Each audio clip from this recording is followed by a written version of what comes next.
youngest ever world champion in history, ladies and gentlemen, presenting to you at the Trailblazers Conclave, Gukesh Walk.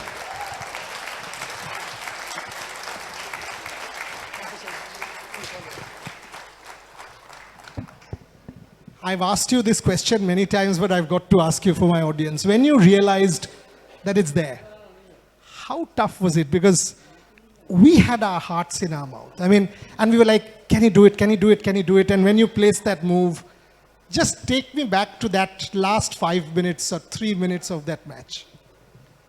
Yeah, so first of all, I'm very happy to be here. Thanks for the invite.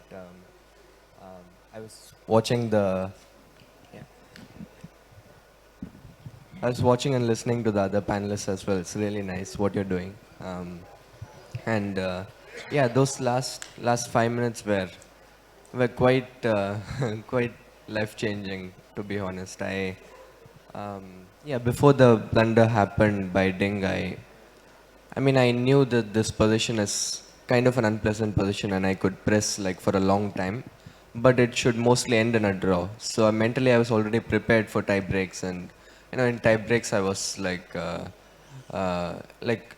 was supposed to be a better rapid and blitz player. Although I didn't think I was like completely out of chances. It was supposed to be a big fight.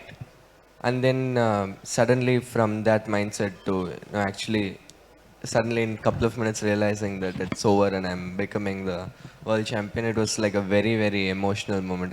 I remember my heart like racing so much in those after the blunder happened, and it was after I realized it's just a win, I don't know, it was I don't remember what I was exactly feeling, but it was very pleasant for sure. And each one of you who have seen that video, all of us have, you will see even after the, why is this microphone coming and going, console. Okay, so each one of us have seen that video, and Gukesh finishes it, has won the match, he's world champion, but he takes a pause and he puts all of the pieces back on the chessboard. Humility, modesty, and greatness. Can you talk about that exercise?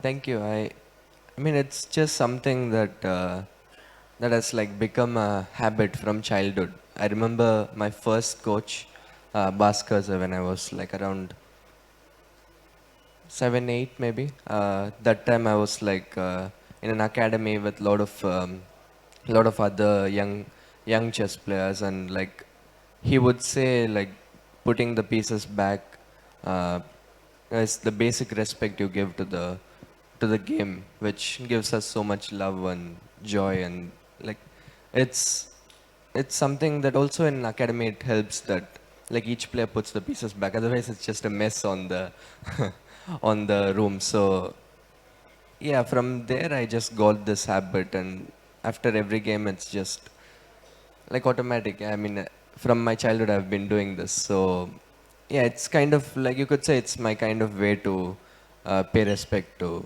chess. Yeah. When you played that Amsterdam tournament, I remember you saying, and it kind of struck a chord with me, that success is not easy to deal with. When you're chasing a championship, you're chasing a world championship, it's doable that you want to become world champion. All of a sudden, you are world champion. And Abhinav told me this multiple times, that after the Beijing gold medal, he went into depression because he found it very hard to deal with success.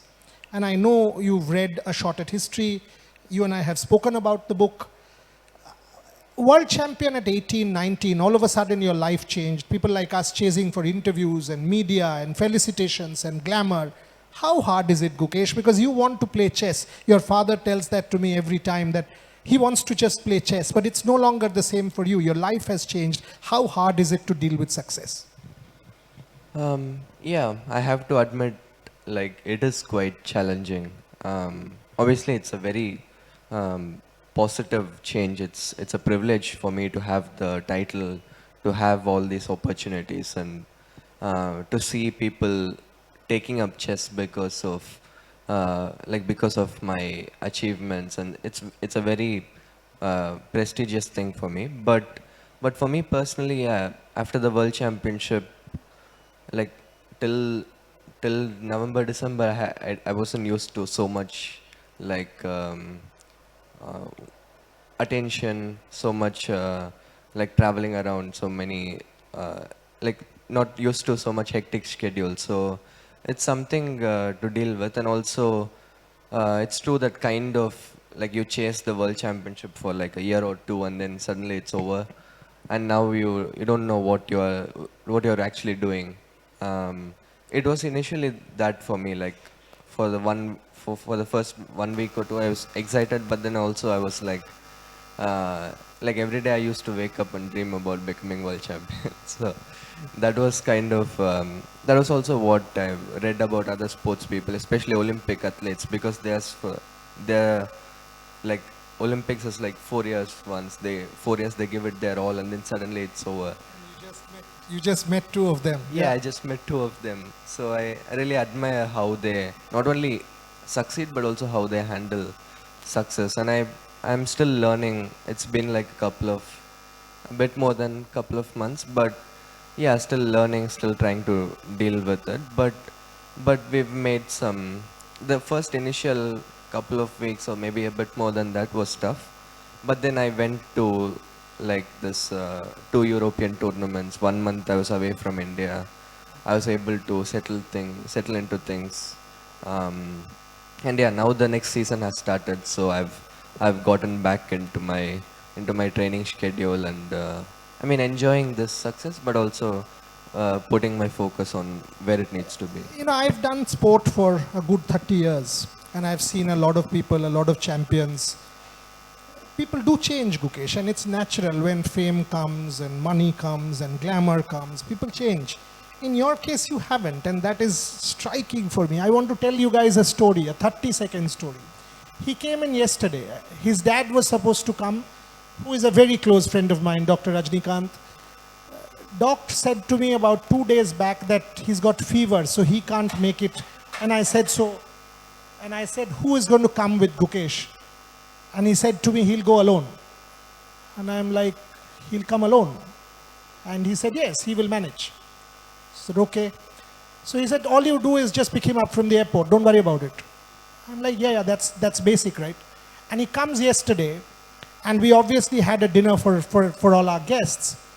So I asked one of my colleagues, Obhijit, to kindly go and get Gukesh. And Gukesh was about to order from Zomato. And he said, don't worry about it, I'll do it myself. You guys don't need to worry about me at all. Ladies and gentlemen, humility. Ladies and gentlemen, modesty. This is what it is all about for me.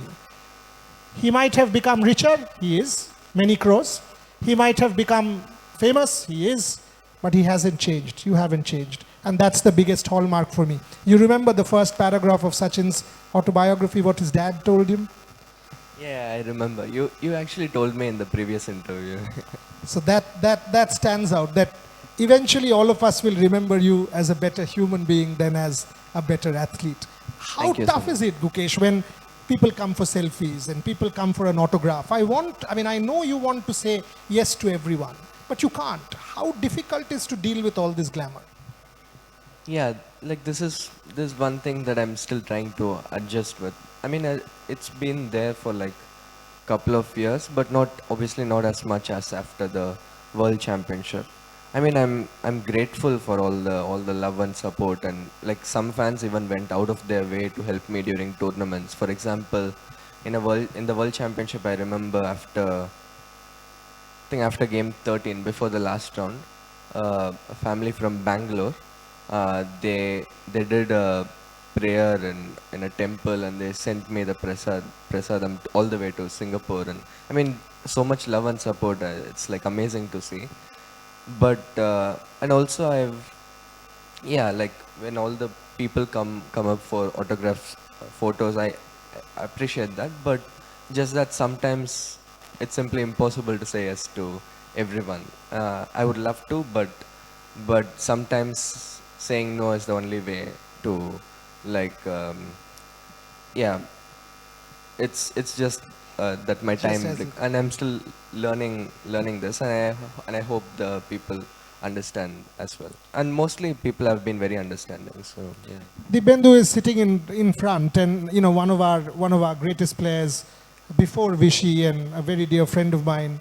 But when we are talking about chess and the story of Indian chess, the revolution, a word on Viswanathan Anand. You're wearing the Westbridge Anand Academy blazer. A word on Viswanathan Anand. I remember that picture when you were a kid. You're still a kid. He was giving you that award. Talk to me about the impact of Viswanathan Anand.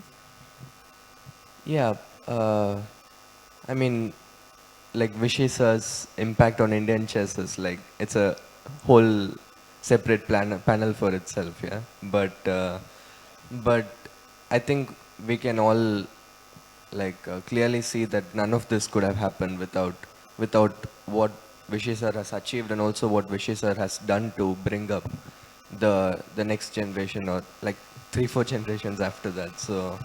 Um, so, I mean, so I got inspired by Vishy sir to start playing chess. I mean, I had just started and then I watched Magnus versus Vishy sir in Chennai 2013. That was like a huge event in Chennai. I went there to watch. I got inspired by that.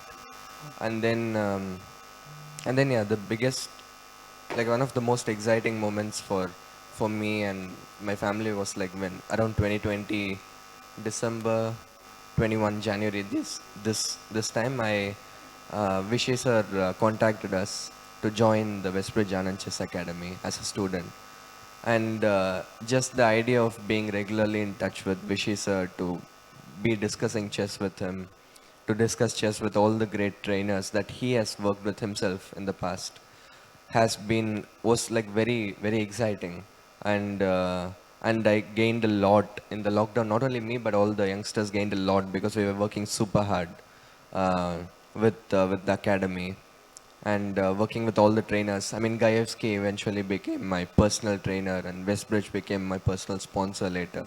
So Vaka has been like very crucial for my transition into a grandmaster to an elite player, and yeah, Vishay sir, to be regularly in touch with him to get his insights. For example, in the World Championship, before the World Championship and before the candidates, we had some discussions and about how his experiences was. And there was a nice moment, like after I lost the first game in the World Championship. Vishisa was also present in Singapore. So we were in the same hotel. I was just walking back from the game, from the press conference. I was obviously upset after the first game. He was in the same lift, and yeah, I think he didn't know what else to say. So after, I mean, when I was about to get down from the lift, he just said, "I had 13 games. You have, I mean, sorry, I had 11 games. You have 13 games." He was referring to his top love match where he lost the first game and then he won the last game to become world champion. And it was like amazing to see the same thing happened for me. So Brilliant story. Brilliant story. Absolutely brilliant story. But when you're talking about Anand, what about the Gen Z advertisement? You've got to tell me that. yeah, that was a lot of fun to shoot. Um, yeah, I'm really glad people liked it. I mean, it was like one of my first, probably my second shoot, but the first one which was released, I think. So, yeah, the shoot was, I mean, without Vishes, I would have struggled, but Vishes just made it so easy. I was completely comfortable. What was that word? What was that word you had to tell Vishy? There were a couple of words. Yeah, skibidi. skibidi. Yeah. Skibidi. Yeah, skibidi. I mean, it was funny because the previous day before the shoot, we were like going through the script, and I was reading these lines, and I was like, "What does this word mean?" And Vishesa was explaining this to me, so I was not the Gen Z guy as I was supposed to be. Yeah. These are moments that make the conclave absolutely magical.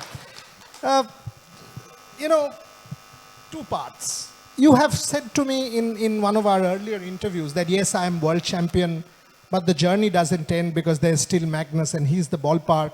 I want to be the best player in the world. Can you tell my audience about that? Yeah. So since Magnus hadn't competed in the World Championship cycle, uh, which is a completely understandable decision, like it's clear that the world champion title is, I mean, I very honored to have that, but there's still a long way to go before, you know, like comparing myself with Magnus or anything like that. So I think it's a positive thing that I have the world champion title, but I also have like, but also there is someone like Magnus to look up to, and to work, to set as a benchmark and work towards. So other than that, also clearly I could improve in the other formats, rapid and blitz. Now freestyle has come up, so lot of exciting things, and lot of, I mean, when you have nothing to work towards, you get bored. So but I have nothing of that sort.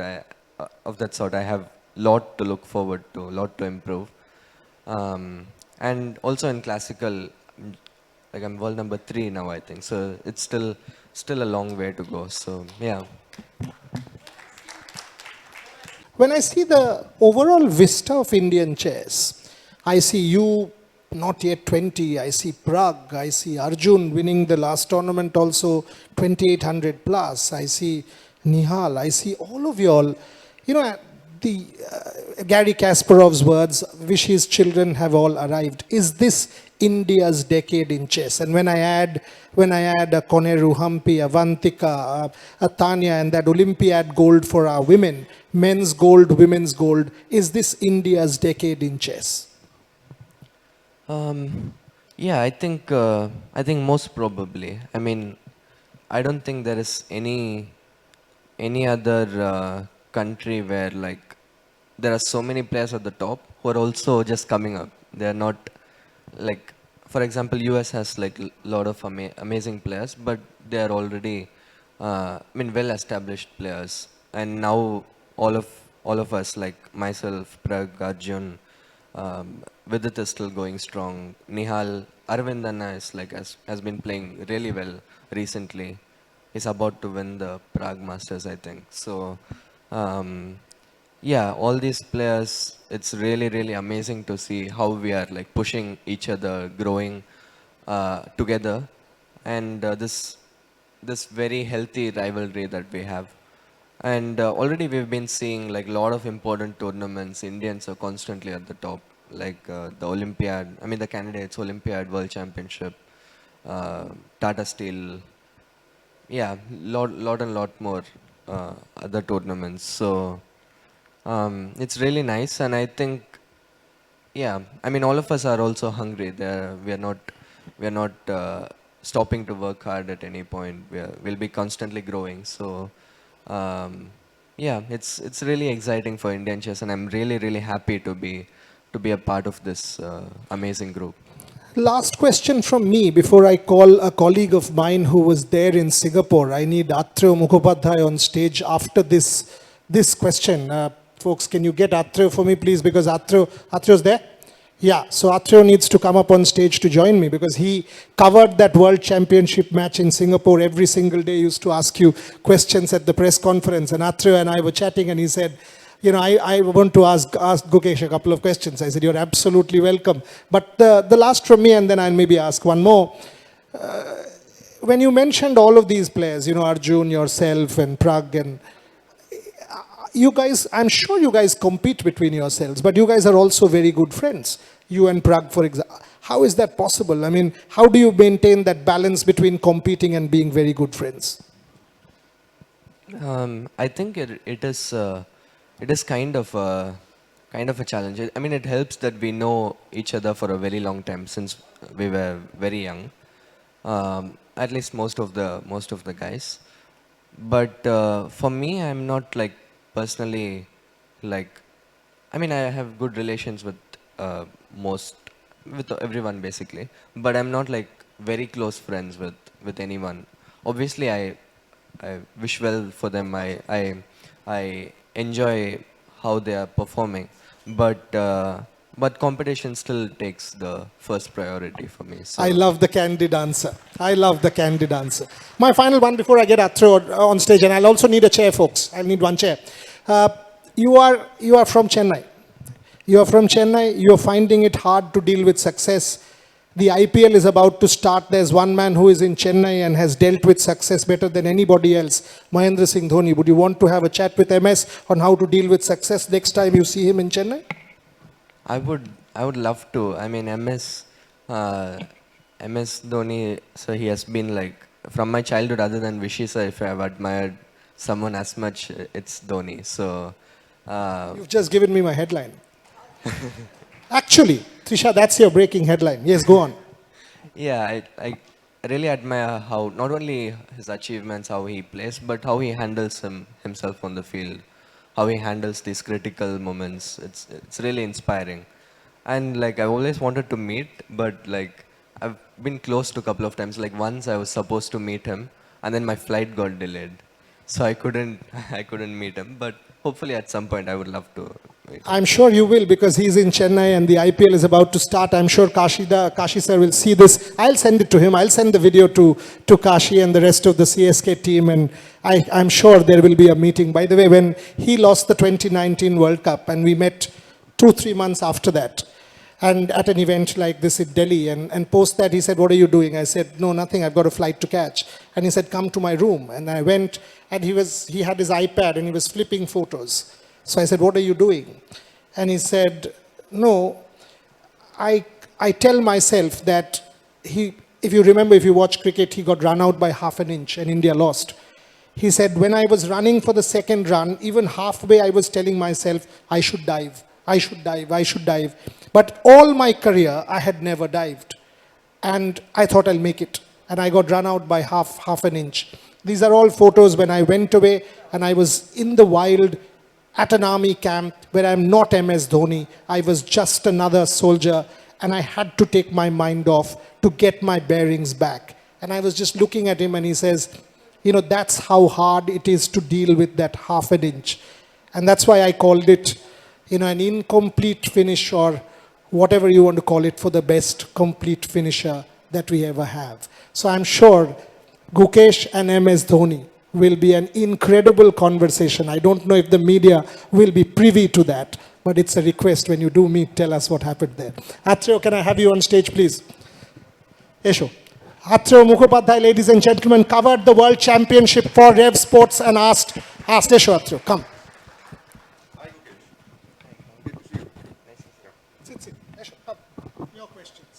Atreyo covered Gukesh's World Championship and used to ask him questions every day in Singapore. Your questions, Atreyo, for Gukesh. Well, it was a very difficult assignment for me. To cover a chess match of that magnitude, featuring this level of players, was a different kettle of fish for me. I don't want to get into the game and all that. I noticed something, Gukesh, that during one of the games, I forgot which round, there was a data from the official feeder channel that Gukesh has his eyes closed for about 80 minutes out of 180 minutes or something like that. Yeah, I read Right? about that. Yeah. So I want to ask, were you thinking, were you avoiding eye contact? What exactly was it? Because it's a very weird data. Yeah, I did read about this. Like for the 20% of the time I was closing my eyes or something, but I didn't realize I did it that much. I mean, it was just that, so in a normal tournament setting, you would have other games going on, and like generally when you know what you're going to reply for your opponent's move, and he's taking a long time to think, you just walk around, you look at the games, because it's good to like refresh your mind even during the game, because you can't stay focused for like 5-6 hours at a stretch. But in the World Championship, you are just inside the glass box. Not even games, but there's nothing inside the glass box, only the two of us. Like you could literally hear the other person breathing. It's like that quiet there. So it's like, yeah, I mean, I was just, so for example, in the first game, I was just, when my opponent was taking a long time to think, I was just walking around, not looking at anything, just walking around. So I just realized instead of wasting energy, I'll just sit and close my eyes and just do nothing, yeah, just focus on my breathing. And it kind of helped, because I wasn't like getting bored, I wasn't spending energy, I was staying focused. And yeah, sometimes maybe I was overdoing it a bit, but it was but it was, I think, a nice thing to do in that setting. Cool, huh? Keep your eyes closed and become the youngest ever world champion. Uh, about walking, I just want to tell you something that Gukesh and Ding Liren, they were staying at the hotel where the match was taking place. They used to come down from the elevator, walk towards the playing arena.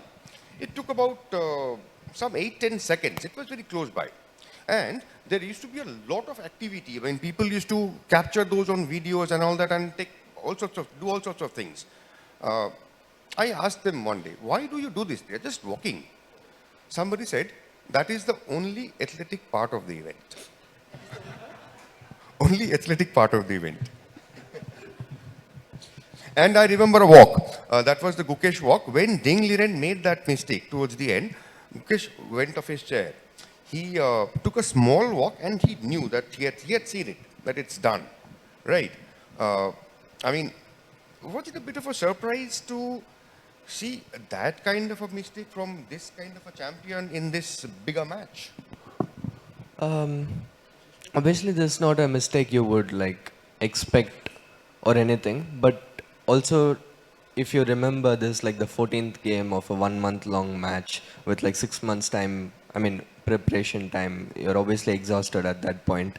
And even if you look at the time difference, I had like 1 hour, he had like 8 to 9 minutes at that point when he made a blunder. And also, like, I still do think that people kind of underestimated the position a bit. I don't think it was that easy as most people thought. It should end in a draw, obviously, but like I thought there was still venom in the position, and he was clearly nervous. He was like, before every move, he was hesitating like a couple of times. So, like under so much pressure, these mistakes happen. Like no matter how strong the player is, these things happen. And yeah, I try not to think too much about it. I'm just grateful that it happened. And so was I. So was I. I was grateful to be there, to have seen that history. It was my absolute pleasure, and so is this. I'll kind of end there because you sit down and Atreo sit because we've got 3 parts to this felicitation. But he's just said that, yes, he was grateful, and he ought to be. He became world champion. Atreo, bosho, please. No, bosho. He became world champion. But the truth is, ladies and gentlemen, even after becoming world champion, when the press conference happened, Gukesh spent a good 2 to 3 minutes complimenting and congratulating Ding Liren. That's sportsmanship. Make note, that's sportsmanship.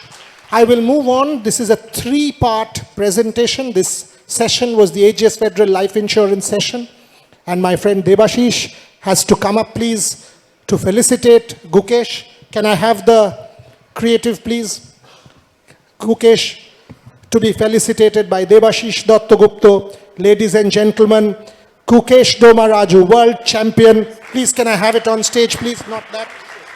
The felicitation.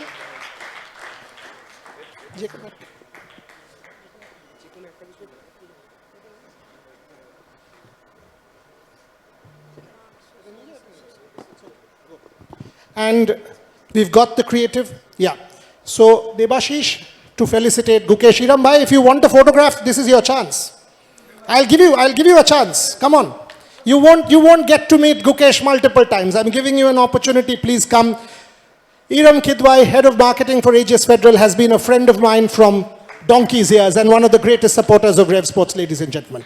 That's part 1. That's part 1 of the felicitation. Part 2. Part 2 of the felicitation. Thank you, Iram bhai. Thank you, Debashish. And this is a special watch that was created for Gukesh. The hands of that watch are the knight, the chess knight that we had crafted.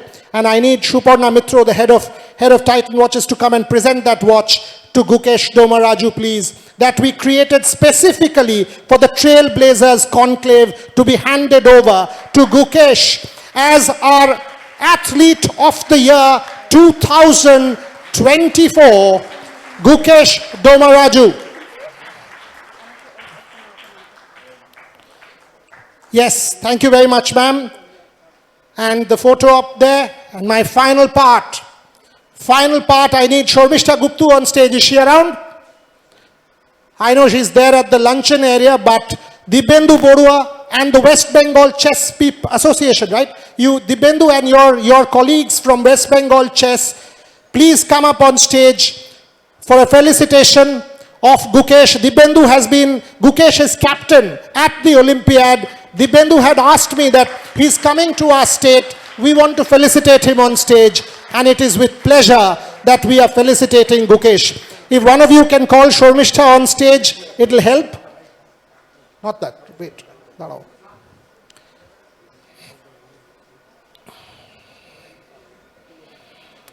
So that's the West Bengal Chess Federation felicitating Gukesh for his outstanding achievement. Okay. Shormishta is not here. Vinod, can I have you on stage, please? Shormishta is here. There you go. Shormishta and Vinod, both of you on stage. Both of you on stage. Let's take this photo up and then the final part. Let this happen. Yeah, Tuleno. Shormishta and Vinod, both of you on stage, please. Kothay galo? Prantik ache. Prantik. Shormishta, Vinod, Prantik, all of you on stage. Shormishta, you need to honor Gukesh with Revsportz Athlete of the Year 2024. Ladies and gentlemen, Revsportz Athlete of the Year 2024, Gukesh Tomaraju, World Champion, and many more to go. That is the plenary session for the Trailblazers Conclave. Gukesh being honored by Shormishta and our team. This is an outstanding achievement. Can we please have the photo of all of you? I want to join into this one.